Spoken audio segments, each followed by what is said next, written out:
That's what happens a lot of the time. And I think a lot of people, they will sign something because they feel like this name can take them to where they want to go, or it will fill whatever hole has been left.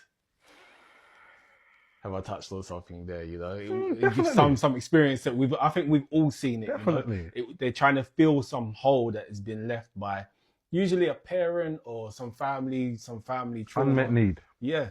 And they fall prey to a lot of this. It's the same. I feel like the music industry, the creative industries in general are pretty much the same. But I feel like the music industry and the book trade are very, very similar.